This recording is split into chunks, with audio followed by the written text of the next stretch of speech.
ng bayan, maasahan anumang panahon. Magandang gabi po sa ating lahat. Narito ang update sa lagay ng panahon ngayong Lunes, April 22, 2024 hanggang bukas April 23, 2024. Sa ngayon ay nalusaw na ang binabantayang low pressure area na nasa timog ng Mindanao. Lumayo o umatras naman ang high pressure area na nasa silangan ng Luzon, kaya hindi na nakakaapekto ang ridge nito sa alinmang bahagi ng Luzon. Samantala patuloy namang umiiral ang mainit na hangin mula sa karagatang Pasipiko o ang easterlies sa buong bansa na siyang magdadala ng maalinsangang panahon sa maraming lugar, ngunit minsan ay may mga dalang kaulapan at mahihinang mga pag-ulan. Narito naman ang heat index forecast ngayong araw ayon sa inilabas sa website ng Pag-asa alas 5 ng hapon kahapon. Ngayon nga ay posibleng pumalo sa 45 degrees Celsius ang pinakamataas na heat index sa Maypili, Camarines Sur. Posible ring umabot sa 44 degrees Celsius ang heat index sa may Tanay Rizal, Puerto Princesa City, Palawan at Aborlan, Palawan.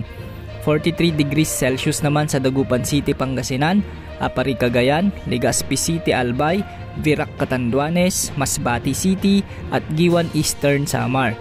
Posible ring pumalo sa 42 degrees Celsius sa may Tugigaraw City, Cagayan, Rojas City, Capiz, Iloilo City, Dumangas, Iloilo at Catarman, Northern Samar. Nasa danger level na ang mga heat index na ito ayon sa kategorya ng Pag-asa, kaya palagi nating pinag-iingat ang ating mga kababayan sa banta ng heat cramps, heat exhaustion, dehydration at heat stroke. Sa mga susunod na araw, posibleng magiging madalas na ang pag-iral ng mga localized thunderstorms, lalong-lalo na sa hapon at gabi. Madalas na nabubuo ang mga thunderstorms tuwing nagsasalubungan ang mainit at malamig na hangin pagsapit ng hapon at gabi na minsan ay may nagiging severe thunderstorms. Para naman sa lagay ng panahon ngayong gabi sa Luzon, mababa naman ang banta ng pag-ulan. Ngayong araw, posible lamang ang mga localized thunderstorms sa may Catanduanes, Sorsogon at ilang bahagi ng Bicol Region simula ngayong gabi. Sa Metro Manila ay magpapatuloy naman ang malinsangang panahon, ngunit posible ang mga isolated rains sa dakong hapon at gabi.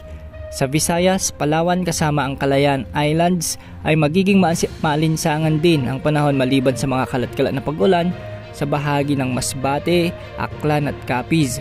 Makakaapekto rin ang easterlies sa may Eastern Samar, Northern Samar at Samar Province na makararanas ng mahina at minsan ay malalakas na pag-ulan sa mga nasabing lugar.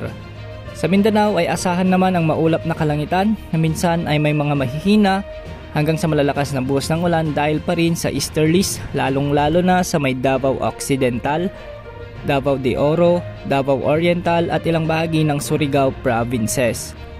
Sa natitirang bahagi ng ating bansa ay may mga isolated rains lamang, lalo na sa southern parts ng Palawan, Sulu, Tawi-Tawi at ilang bahagi ng Zamboanga Peninsula, sa may Central Visayas at sa Bicol Region.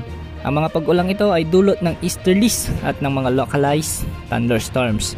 Sa ngayon ay wala namang nakataas na gale warning sa mga karagatang sakop ng ating bansa at mababa naman ang tsansa ng may mabuong bagong low pressure area at bagyo sa susunod na 3 hanggang 5 araw.